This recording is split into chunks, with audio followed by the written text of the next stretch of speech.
Hello, everyone, and welcome to another episode of Tea, Tentacles, and Talk, cozy conversations about LGBTQ plus romance. I'm your host, Chloe Archer, and today I have a wonderful guest with me, Davidson King. Davidson King always had a hope that someday her daydreams would become real life stories. As a child, you would often find her in her own world, thinking of the most insane situations. It may have taken her a while, but she made her dream come true with her first published work, Snowfalling. She managed to wrangle herself a husband who matched her crazy, and they hatched 3 wonderful children. If you were to ask her what gave her the courage to finally publish, she'd tell you it was her amazing family and friends. Support is vital in all things, and when you're afraid of your dreams, it will be your cheering section that will lift you up.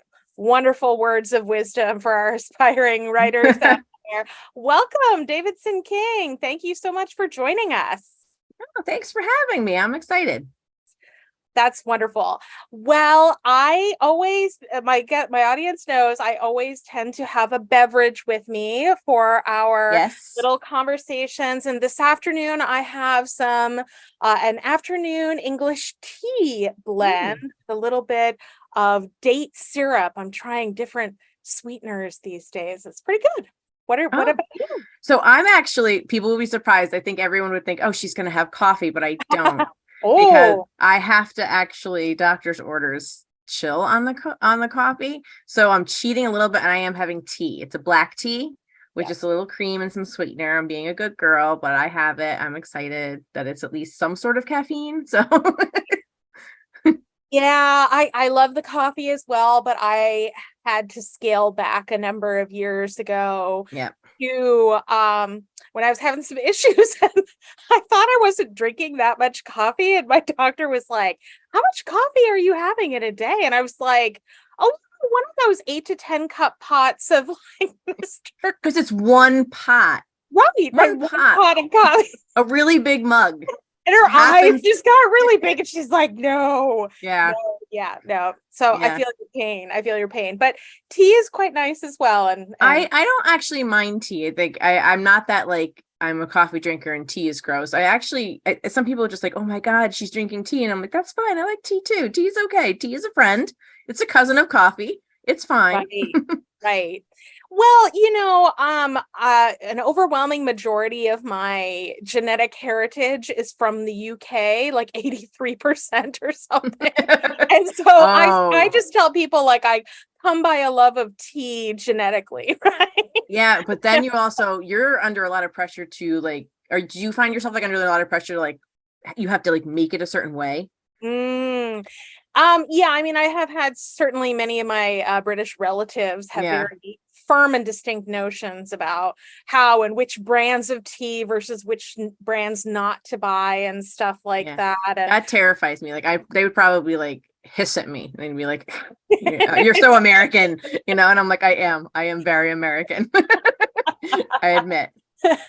Well, and I actually really love the whole concept of like afternoon tea and with biscuits and whatnot as they I'm totally when I get over the ocean someday, I think it's high tea. Yes. I'm doing that. I'm sitting there, I'm gonna pinky up and I'm gonna like go at it.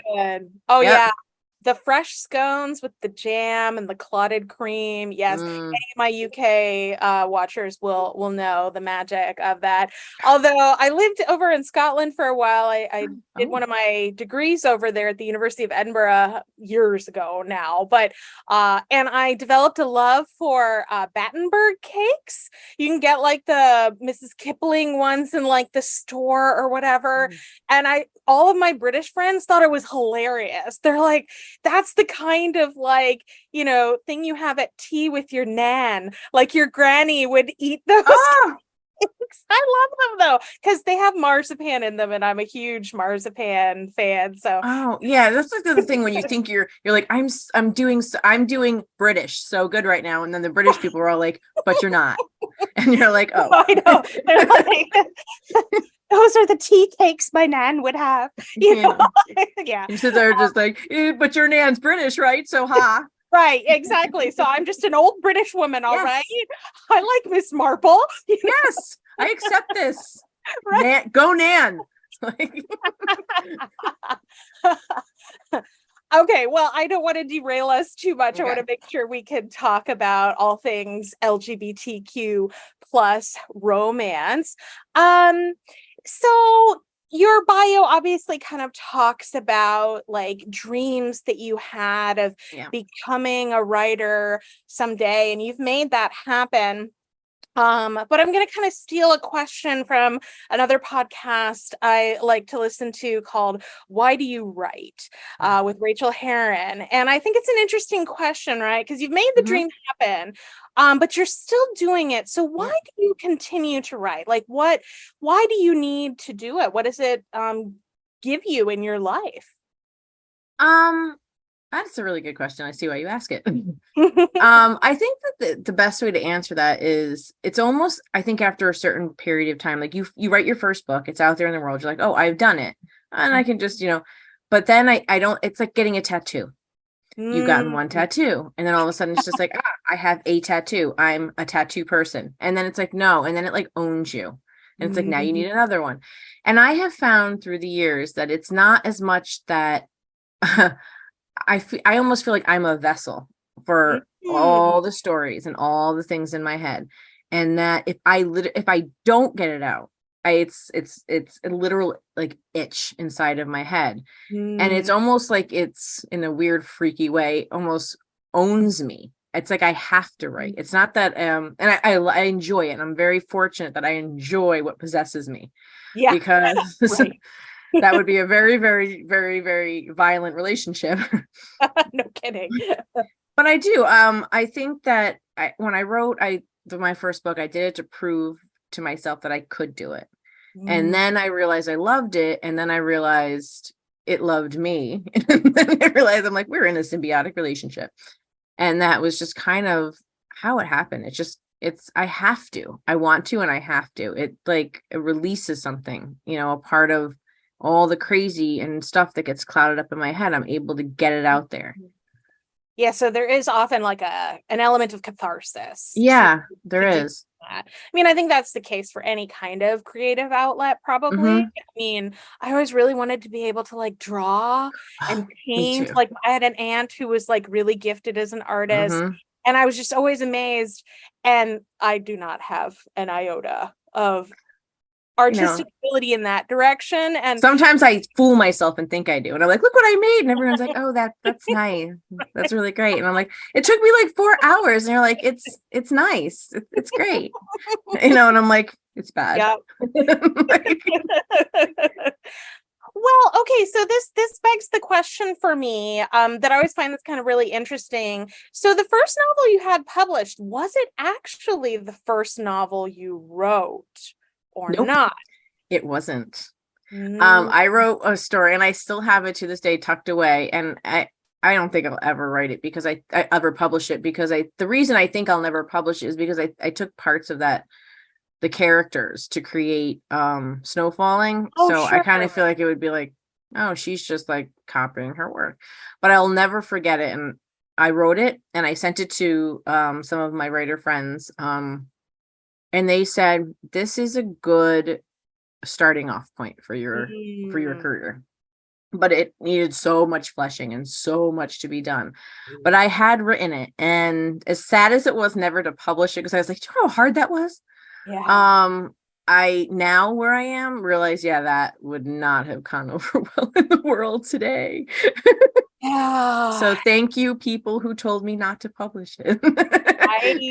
Right. Yeah, no, I think many writers are in that same boat. I'm sort of glad that I kind of actually, because I also always wanted to be a writer, but I waited to publish until I was like 42, I think it was when it came out. Yeah. And I wrote a novella in 7th grade that was basically a shameless kind of pseudo fanfic ripoff of like a Terry Brooks fantasy novel, right? But I was really into high fantasy at that point. And then in my early 20s, I wrote an original work. It was a full-length novel. It was an urban fantasy because like this was like early 2000s when like urban fantasy was first like it was exploding, and it was like the early days of Anita Blake when it was really good, and like the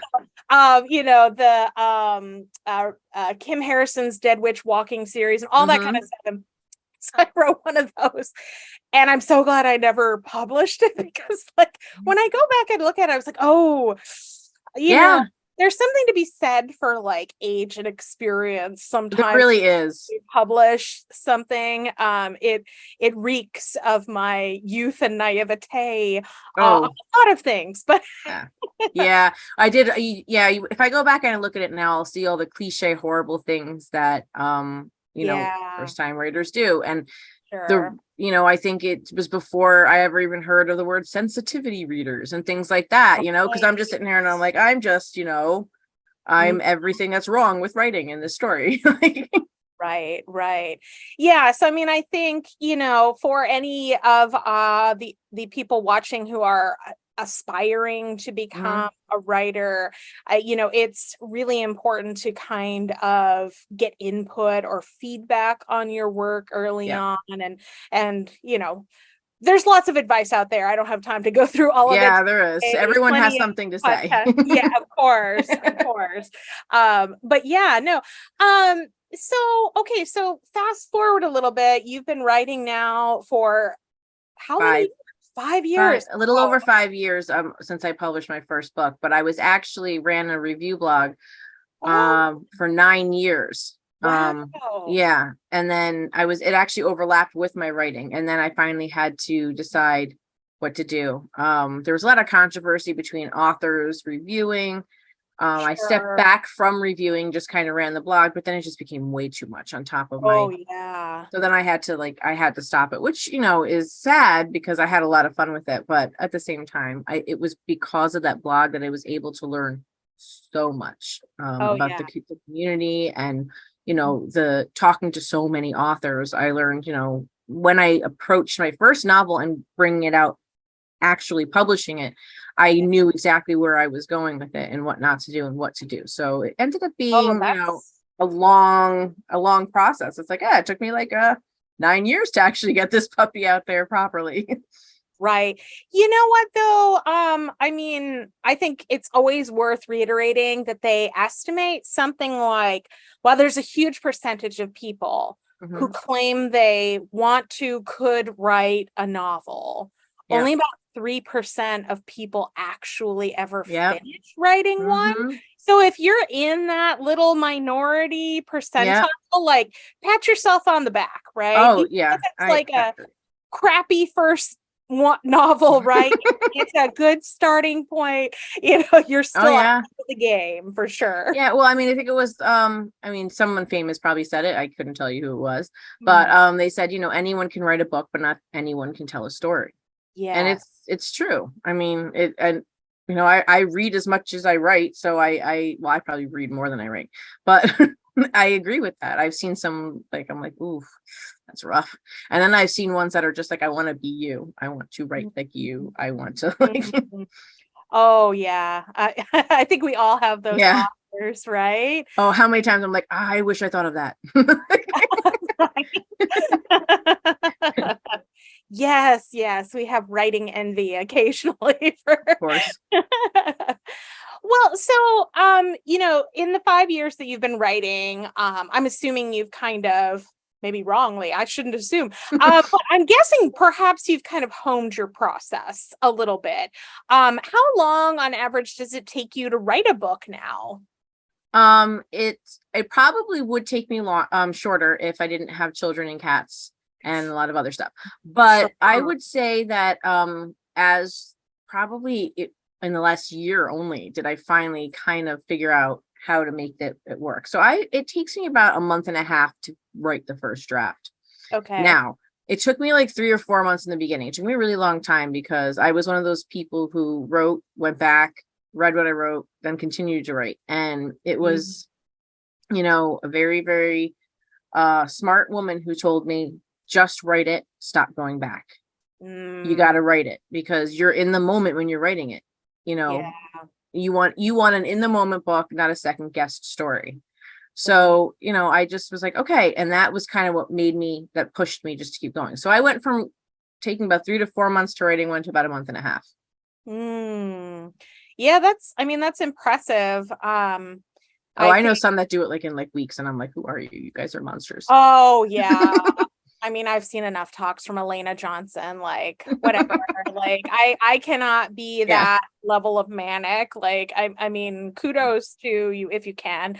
But yeah, I think that you do often increase your pace as you become more familiar. Like I know for me, I had similar issues with kind of like wanting to go back and kind of like hyper fixate on editing early versions to sort of, and I would do it while typing and it would slow me down so much. And for me, I didn't really start to make progress actually until I discovered dictation, because dictation kind of like frees my little internal critic editor kind of like goes into the background, and I just like visualize what's happening and I dictate, right? And I can go for long stretches doing that without, and then I go back and edit what I've dictated in the transcription, but it goes so much faster. Like, I don't know why for me. So, this is where, again, I've emphasized in the show several times, but I always like to reiterate, especially for new people watching, there is no one way. No, there's not. To write a book. You've got to find the method or techniques that work best for you. I always say, like dictation is always something I wanted to try, but it's like, I don't know where to start with it, but I'm also kind of old school. I'm the pen to paper person, who writes everything down that way and stuff. And then I know that there's people who they're writing their book and then they have this whole like technology thing going on over here. And I'm just like, I don't know what you're doing. Oh yeah. Yeah. I know a lot of people use, I'm blanking on the name of it right now. That program. See? Technology. I know, yeah. It'll come to me later, of course, right? Yeah. But Scrivener, that's what. Oh, yep. And I know lots of people who like that, and I'm like, well, I am not that organized. Yeah. I'm not a heavy duty advanced plotter. So like I'm more of I know how the book begins and I know how it ends. And I might have ideas about things that happen along the way. Yep. When or how or where, and that's basically, and I just go. Me too. That's how I am as well when I write. Yeah. I have to know, obviously, if I'm starting, especially if I'm doing, like when I did my long story arc, I had to know where it was ending. But I also, there's too many times I hear so many authors say I painted myself into a corner, or I wrote myself into a corner because I plotted it so strictly that I left no room for creative process. And I'm like, yeah, see, that terrifies me. I would be so sad if I had to like delete a half a book to go and after do that. I would just be like, and I'm done. This career's over. Right. Well, my characters never behave well enough either to like just follow what I have planned. Oh, yeah. They take on a life of their own, and I don't always know what they're going to do. And sometimes what they decide they're going to do is even more ridiculous and hilarious than I thought they were going to. Oh, I know. I'm always surprised. I'm like, oh, well, look at you. You know? Yeah, I love that part of it. For me, I think that I totally admire people who can be really organized. I'm sure that probably can actually speed up the process somewhat. But for me, I like to go on the journey with the character. It's part of what I like about reading too, is that kind of escape and that being transported. And I like when I can experience that when I'm writing too. And so too much, I can't. Oh no, and I'll sit there too. Well, sometimes I'm like, I'm so sorry, I'm so sorry, you know? And it's just like I feel like terrible, and it's just like, but I'm like, if I had plotted it, this might not have happened. Just so you know, right? Well, so. Especially when you are somebody who doesn't necessarily plot in great detail. I know for me, I will often get ideas for things at random points, like sometimes just like I'm doing the dishes, I'm walking the dog, I'm whatever. What do you do if you get a brilliant idea at a bad or inconvenient time? How do you try to keep track of that kind of stuff so you don't forget it?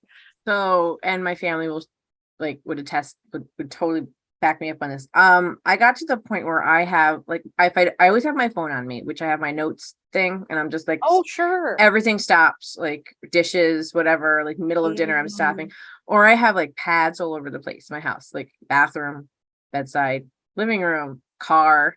And I'm, sometimes like pulling over and I'm like, okay, wait, I got this idea. I have to, because it will leave me. It will leave me after a certain period of time. And I'll be so mad because I'll be like, in this moment, love this idea. And I could try to convince myself that I'll remember, but I know myself and I'm like, no, I'm not. So I have to, I have, and then when I get to the computer, I open up a document and I just write it up and I save it and I put it on the cloud and I'm like, and we'll get there. Yeah, you can go back to it. Yeah. No, I mean, this question felt really relevant to me today because I went to an outdoor morning water aerobics. Oh my gosh, wow. Thing today. That sounds nice. It was great. I love lovely. getting in the water, Me and too. this is a time of year where you can actually do that in Minnesota. But so I try to enjoy while I can, but like it was one of these things where I'd been stuck on this story I was writing, and all of a sudden like 7 new ideas like came to me in the midst of water aerobics. And like I'm like shit, and I can't get out of the water, and I can't and my phone is in my car, and I was like, oh, okay. So I ended up doing this, like I did a whole like repetitive mnemonic device thing in my brain to try to keep track. Like these were the 7 ideas, and I had like a key phrase to try to remember them, and thankfully I did by the time I got home. But I kind of did that on a loop, like repetitively. Okay, like, so that I see what you're saying. Yeah, that has like when I can't if I come up with an idea and I can't write it down. Yeah, I do the same thing actually, where I'll sit there and I'll try to remember a couple of the words. I'll be like groomsman. Right, if I remember it'll, and then and I try to get to my phone or something as quickly as possible. But yeah, I see what you're saying. Yeah, that's true. Yeah, there are times where I can't get to my phone where I'm just sitting there, I'm just repeating, like people be talking like shh. I know. Like, don't let me have a delicate balance. Like, Mom, I have an idea. No, you do not. You do not have an idea, and you will not invade my idea. We are not talking. I love that. Okay, so sometimes, when it comes to writing, many authors have different views on whether or not they are going to read their reviews. Where do you kind of fit in this camp? Do you read any of your book reviews, and how do you sort of handle both the good and the bad when you get them? I think when I first started, I did what everyone did. I read every single review there was out there. And smiled at the good ones, and the one bad one would just ruin my entire week. And that was just it was mentally just debilitating in a lot of ways, because and people would say it's not a bad book, it's just a person who didn't like it. Yes, they could have been nicer, because there's a lot of people out there who just target your heart, like they do it on purpose. There are people out there, and it was an author who said, reviews are for readers, stop reading them. They go, just stop. And if you need reviews for advertising or something, get somebody close to you and say, what's going on over there? Are people liking it? And that's what I started doing. Like, I have a couple of my my friends, and I'm just like, is it okay? How's it doing? Alice Winters, for one, like, she's the one person that she'll be like, it's doing good, people like it, it's great, it's wonderful, everything's good over here, move along. I'm just like, thank you. Because I can't, and it's because I recognize that you have to have a thick skin in this business, but at the end of the day, I'm still a human being. So for my own mental health, I stopped reading them. Sometimes I have blog sites will send me the link, so I'm like, okay, I have to read it. I submitted my book to them for a review. So I have to read that. So those are the ones I will read. And the majority of the time they are non-painful and sometimes beautiful, and even sometimes they make me cry in a good way. So but when it comes to like other reviews, I'll like ask my PA to like read the ARC reviewers and be like, how is it, do they like Mm, them, is there what's the feedback? And I yeah. just think that for mental health there's nothing wrong with that. Oh, for sure. Yeah. I think it can be really challenging. I think, anytime you're creating something original, whether it's a work of fiction or a sculpture or a painting or whatever, Mm-hmm. I think that we put a lot of passion and a lot of ourselves into what we Mm-hmm. do. And so it always feels so much more personal when we receive negative feedback Yeah. than anything. Um, I am somewhat fortunate in the sense that I started writing in a very different venue in academic writing before I ever published in fiction. And while I don't love negative reviews, like, Mm-hmm. let me tell you, fiction readers have like nothing on academic journal reviewers. Like, they're some of the harshest critics Oh out yeah. there. So I'm like, oh, this is like a comparative walk in the park, right? So yeah, but I don't tend to read a lot of them.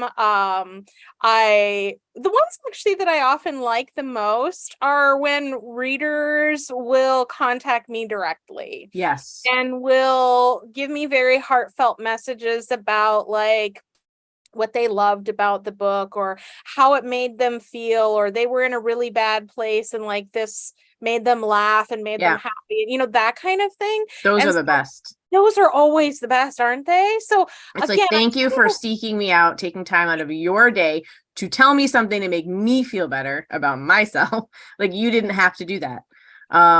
So thank you. That's always such a, like, that's worth like 100 5-star reviews right there. oh yeah, I mean, and it will leave you with it makes me want to write more, Exactly. right? Yep. Like it really, and it will supercharge me for like sometimes days afterwards, right? Absolutely. Yeah. So, readers out there, if you read a book that like you really loved, don't hesitate about reaching out to that author, because I guarantee you they would love to hear Oh what yeah. their work meant to you, because yeah, sometimes we need a little bit of a boost and some validation, and so Oh yeah. we And take I the mean, time we really remember.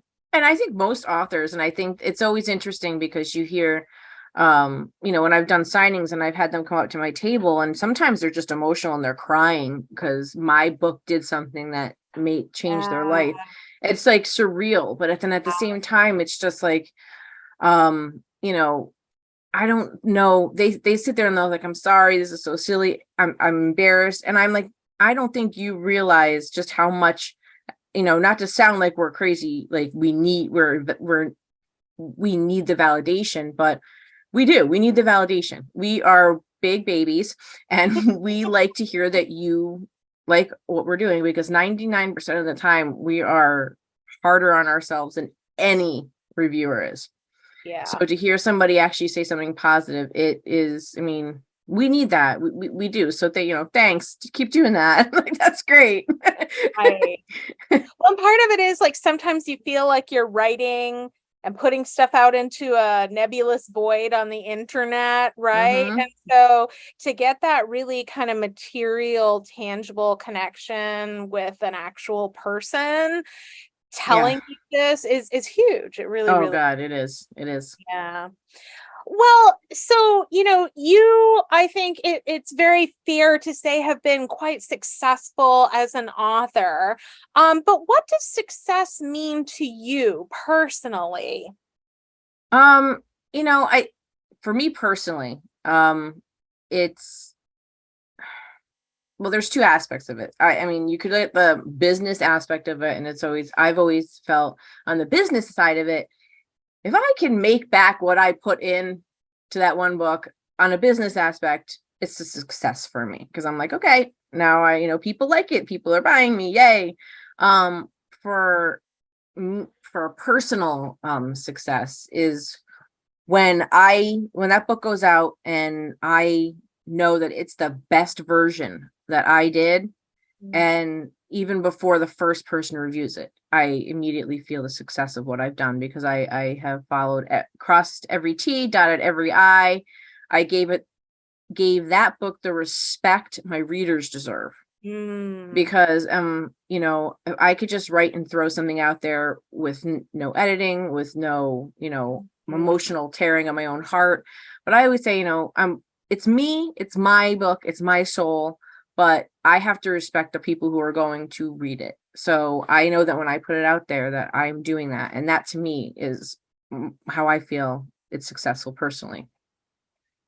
That's great. Yeah. I mean, I think there's a lot that goes on behind the scenes in the writing process, for many of us anyway, in terms of, editing, sometimes multiple levels of edits, proofreading, formatting, and even then, sometimes there are typos and things that are missed, and it's like you don't understand that thing has been read and gone over sometimes by multiple sets of eyes. Oh my God, times, and there's still stuff that gets missed, but we try very hard, I think most of us, to really try to put out quality. For our readers. I really believe in the quality over quantity kind of thing. I agree. Yeah, me too.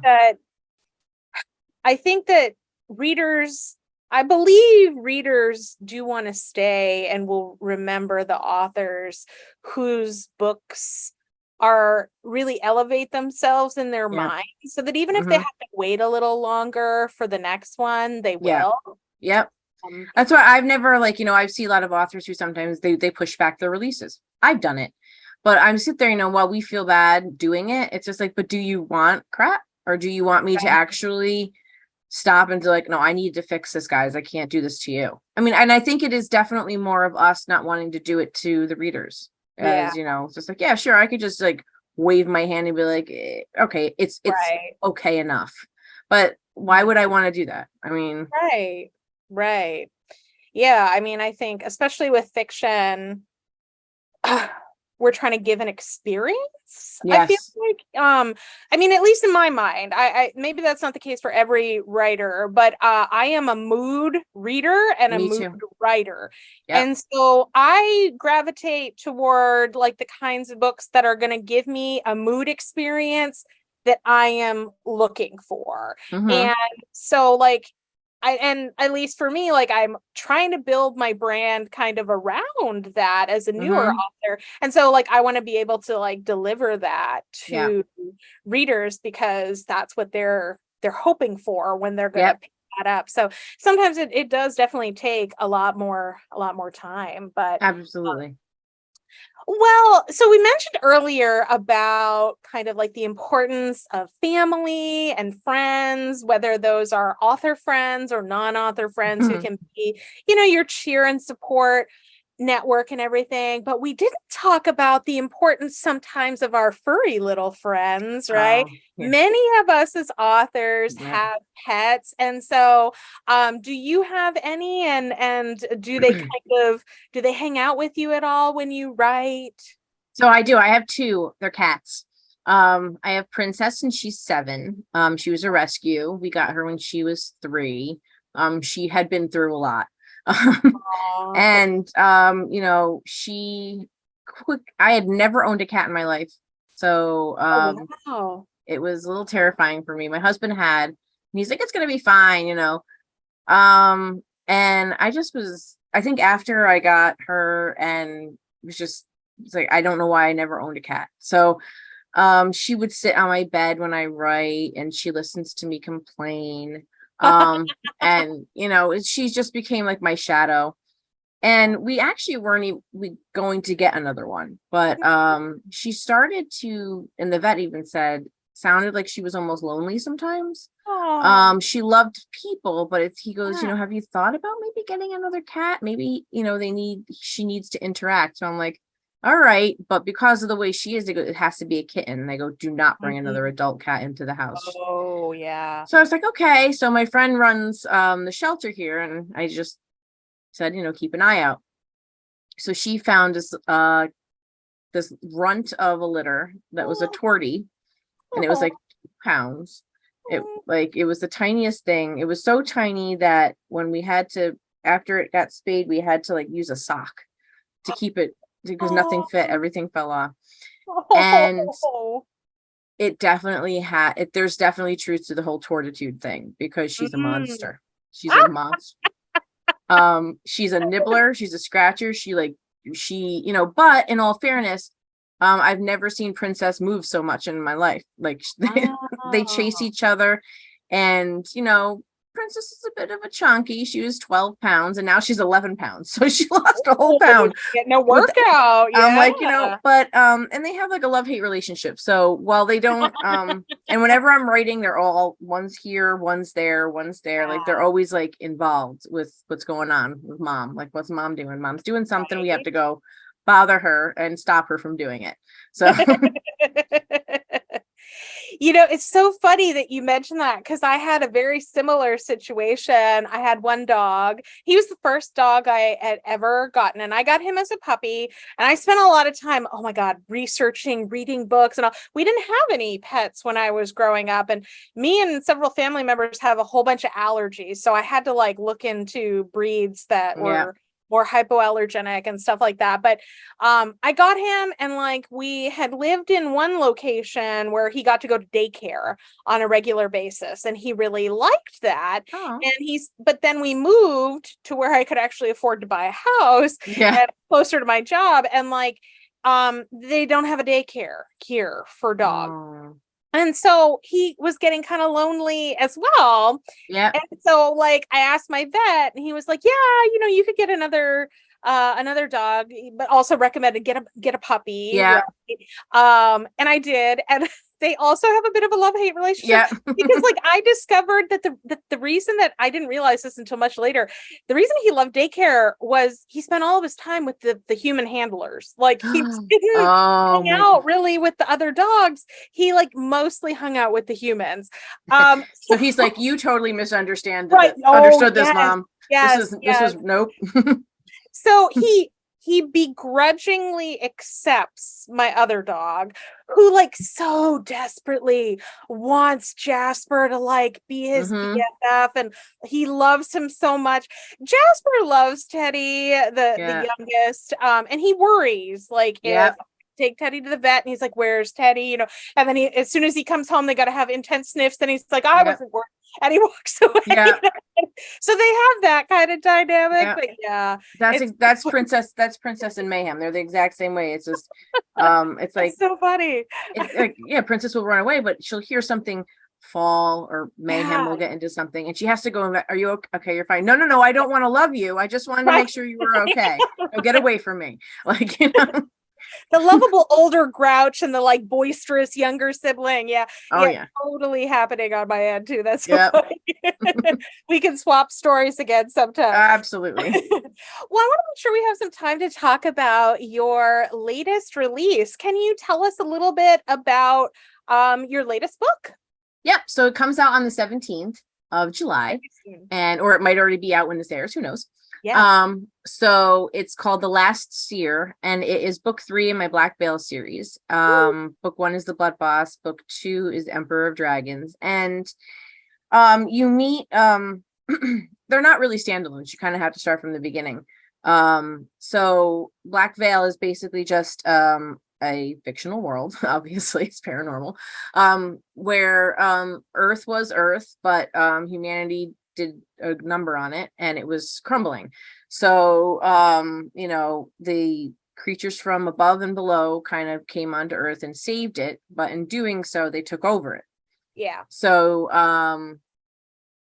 they discover, there's the Blood Boss, who is the head of the vampires, and then you have the Emperor of the Dragons, who's the Emperor of the Dragons, and then you have the Last Seer, who is the last seer. Like, he's all by himself. He's just some 100-year-old seer who looks like he's 22, who likes funny shirts, his animals, and wears like hats, and he runs a meditation store, and he just a shop, and he just sees the future. And basically what ends up happening is he becomes the last seer because someone's out there destroying all of them, killing them. And every time one dies, he gains, like he feels it. So he knows something's coming. So because he'd had interactions with the blood boss and stuff, he goes into, I need help. Yeah, I need some help here. I can't do this. I don't have a lot of magic. I just can see the future. Right. And then Petru, who is one of the blood boss's like henchmen, I guess, is the one that is in charge of kind of taking care of him. And he is an acerbic, grumpy, single, like he just, he likes Bash, but at the same time he like feels like love and romance is unnecessary. It's not part of the thing. So they're very opposites attract. And so they kind of come together while they go through this journey to try to save him and, figure out who's doing this. Yeah. That sounds great. I mean, lots of intrigue and excitement. Yeah. But I have to ask you about the gorgeous cover. It's really cool. Who did your cover for you? And can you tell us a little bit about what the design process for it was like? Ooh, so this one was actually hard because Morningstar Ashley of Morningstar Ashley Design, she actually does all my covers. I'm one of those people, it's like find what you love and stay with it. So I kind of like I love her work. I love working with her. So I just kind of like, I stay with her. But it was funny because I told her what I wanted and what I wanted didn't exist in anything that she could find. So she had to do a rendering. I know that she worked with Kelly York they had to like draw his body and like move everything. And she said there's something like 34 layers to that cover to get it to I know it's really interesting when she explains it because I'm like, tell me about it. What happened? Because when you look at it, it just looks like, oh, somebody just like blah blah blah blah blah. And she's just like, no, she's like, the hair was made, the head was made, that he didn't have a hat, so they had to work a hat onto him. And it's just amazing to me, like the whole process of it. And she loves doing the paranormal covers. She loves doing all of them, but she's like, I love doing magic because it's so much fun to be able to do that. But it's hard, she said, because you have to create things that you're not going to find any model using or any she's like, so you have to like create these things. So it's a process where she'll be like, do you like this pose? Do you like this background? So it is a much, and then after all those questions she kind of like puts it together and she's like, okay, here's what I got, how are we doing? And then we just kind of go from there. Wow, that's really cool. Yeah, I'm constantly amazed at the talent of these cover artists, and also just like they these days they have to have like a level of technical expertise with like Photoshop and InDesign and all of that kind of stuff, which I would be hopeless at because me too. I can barely figure out how to do spreadsheets. Like, oh my god, spreadsheets are a nightmare. Yeah, I know. That's terrible. I know I have some writer friends who could just like, and like, here's this magical spreadsheet. I'm like, how did you? It would take me hours to like achieve that. Like, I'm happy to like fill in my blanks, but like I couldn't make that. Yeah, me neither. So but all the layers they do in the Photoshop and everything, it's crazy. It is crazy. It is. And that's why it's just like, it's always so much more amazing when, anyone, like, I always say a cover is important. I know some people don't care about a cover, but I always say it's kind of like the first thing you see. Like before you read the blurb, before you even know who the author is, as you're approaching it, it's the cover that is going to draw you in. So I say, in this case, I sometimes think you should judge a book by its cover, because if it's bringing people to it, it's doing its job. And then I always think that the synopsis is what, drives it home. And then you just kind of hope that inside the book is all the great things that are on the outside of the book. Right. Yeah, definitely. I'm drawn in by a cover, but I won't buy just based on a cover. Like, oh no, but it brings me to it, and then I'll read the synopsis and stuff. Yeah. I mean, I know some people who buy just based on the cover, but no, I've never done that because, like I said, I'm a mood reader too. So I have to be like, I mean, there's a lot of books I go through it, and I'll be like, this looks good, but I'm not in the mood for that, and Right. but I'll try to remember it so that when I go, I'm feeling violent. Where was that book? Right. I'll often put in my KU, like Yeah. my little queue, and I'm like, okay, I'll come back to it when I'm Yeah. in a place for that one. Yeah. So that's kind Yeah. of how I often sort of handle it. But Yeah. like, yeah, I think it's kind of like anything. It's almost like packaging in any other kind of brand, right? Mm-hmm. From anything from like the Nike swoosh to Yep. the, whatever the latest makeup brand is, or Oh anything yeah. like that. The packaging is a big part of what draws people in, and so I think covers do a Oh yeah. similar thing in our genre. But I also find it really fascinating how like trends change and evolve Oh my in gosh, yeah. covers, and so I'm excited to see where things are going to go in the next few years, Me especially too. given how the trad market is shifting to a lot of these illustrated covers. Yeah. I'm Yeah. seeing some in the indie sphere, but like, at least especially within Yep. not a ton just yet. Yeah. Um, but we'll see where it goes Yeah. here on I'm out. interested to see them. I think that they're very cool. I'm always amazed by how what people can do, like Oh how they yeah, can draw that stuff. I'm like, I don't know how you do it, but yeah. I have the vision in my head, but I try to write it down. It's all stick figures and I usually just give the cover artist almost free reign. I'll tell them like, Mhm. okay, these could be elements. Yeah. Like, you know, for my Tentacular Tales series, the only thing I specified was that there had to be tentacles in Yep. some fashion on the cover. But otherwise, I was pretty flexible because, Yeah. I have ideas for things in my head, but they're not necessarily things that will sell. Um, Yeah. and Or like so my favorite thing is when I'll say something and Morningstar will be like, yeah, that's like not a thing. I don't know if that could be done. And I'm just like, are you sure? And she's like, yeah, this isn't. She goes, we're not, because I'm like, I saw it on a Hollywood billboard once. And she's like, did you? Well, that's great. She's like, but I, Keanu Reeves isn't available. So we're gonna right. have to try something else. I'm like, okay, fine. Yes, yeah, I have learned to just trust Yeah. cover artists. Like I tried to pick a model once. That was a bad decision. Apparently what I thought was attractive is just not. I know, and that's the other thing. It's just like that's happened to me too. I'm like, oh, I love him, and they're like, oh, please do not use him. And I'm Right, like, and I'm right, like, like I stop and I'll look at my husband. I'll be like, I think he's hot. What does everybody else think now? Like, right, right. No, I've apparently been told I cannot judge these things at all. I So know, but let I know. I'm just like, but that's how I saw him. And they're like, well, honey, he's not gonna sell. And I'm like, oh God. you're in a little minority that Yeah, thought it's like, that dude was hot. okay, yeah, yeah. Well, okay, so tell us a little bit about kind of the process for writing this book. Third book in a series. Mhm. I just put out my third book, and like that it was kind of hard Yeah. writing the third book. I mean, granted, this is my first series, but like, I don't know why. It just sort of, I knew a lot had to happen in that book. And I also felt like there was like a lot of pressure of expectation by the third book. Yes.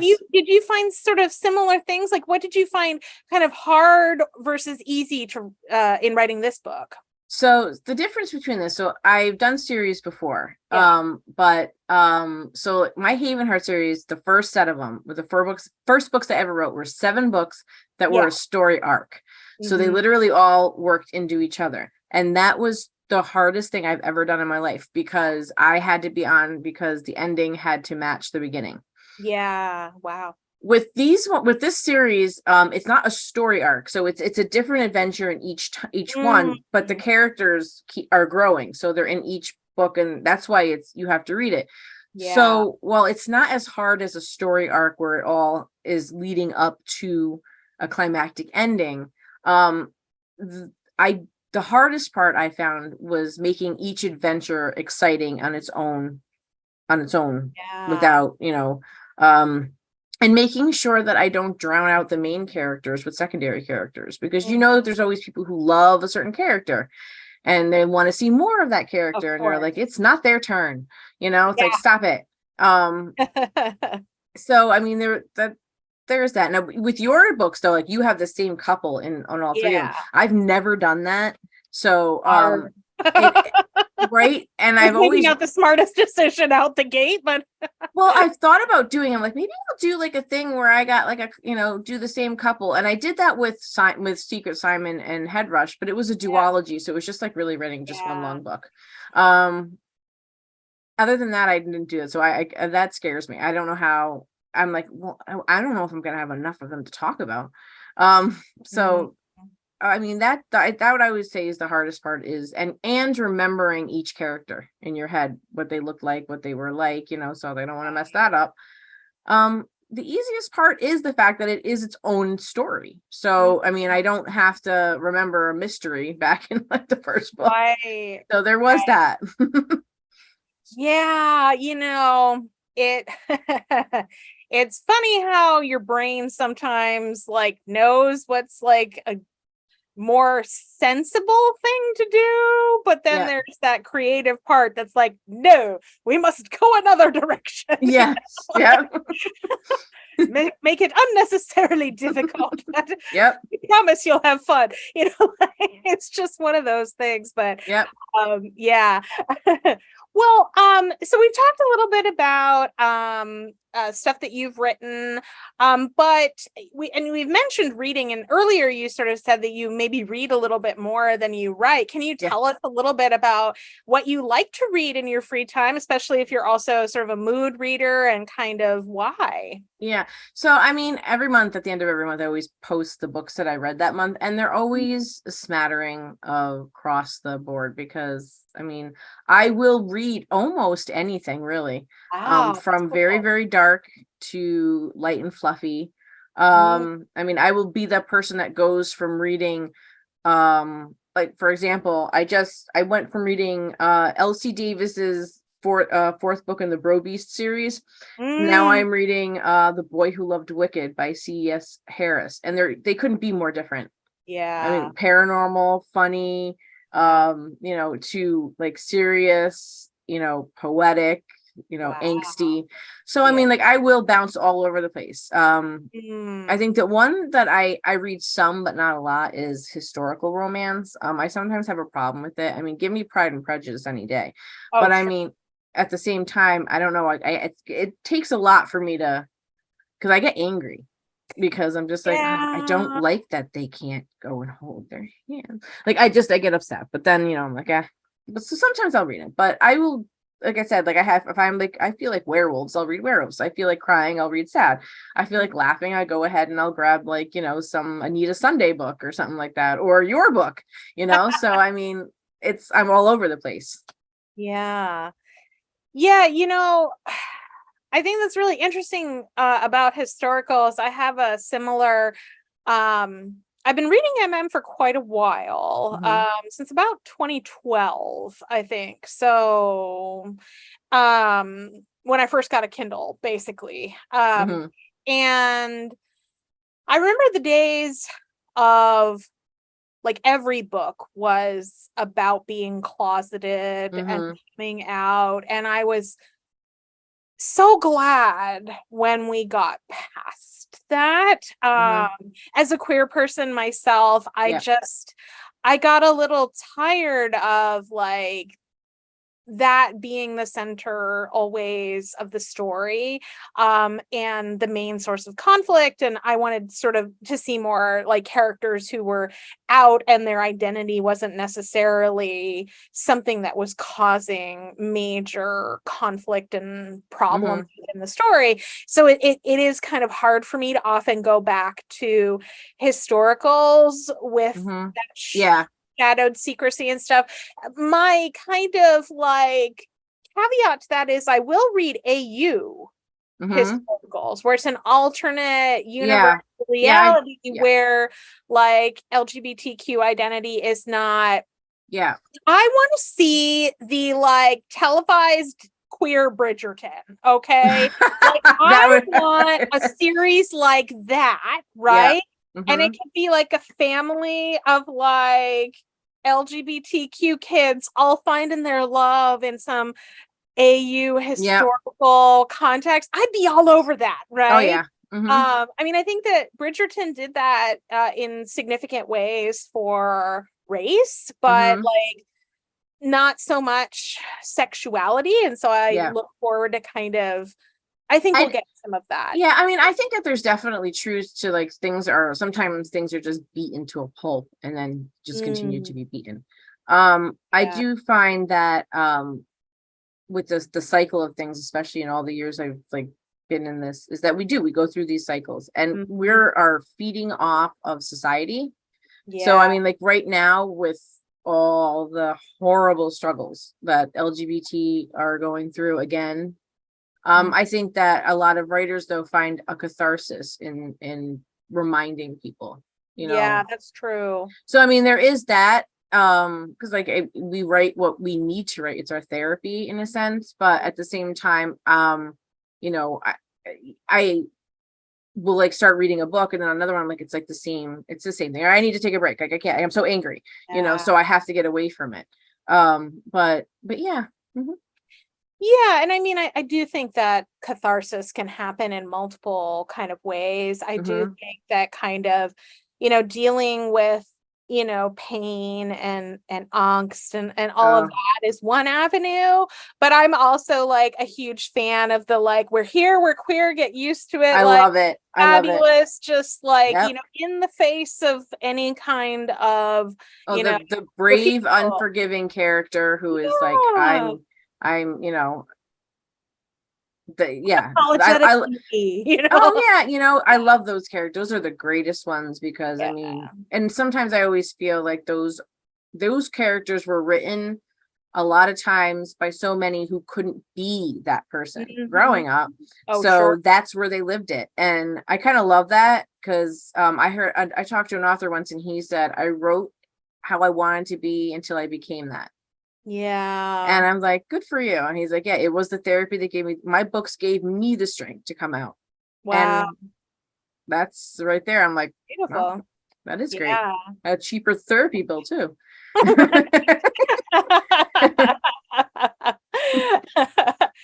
Well, I know we're getting close to the end of our chat here today. I had so many more questions, but I'm sure I'll just have to have you come back on the show sometime. Anytime. But one that I tend to like to ask my guests is because I am, of course, a big sci-fi nerd, and so I always have to ask the Star Trek or Star Wars, where do you fall on this continuum and why? So anybody who entered my house would know the answer. It's Star Wars. This whole house is Star Wars. Our living room is Star Wars.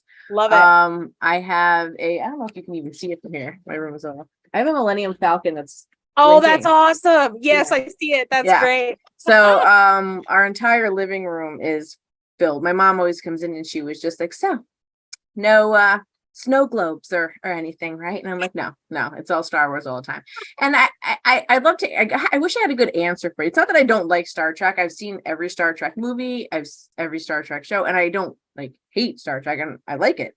Even though when I was younger and Ricardo Montalban scared the crap out of me with Wrath of Khan, and I was just like, I slept with like earplugs for like, oh my gosh, for like a whole summer.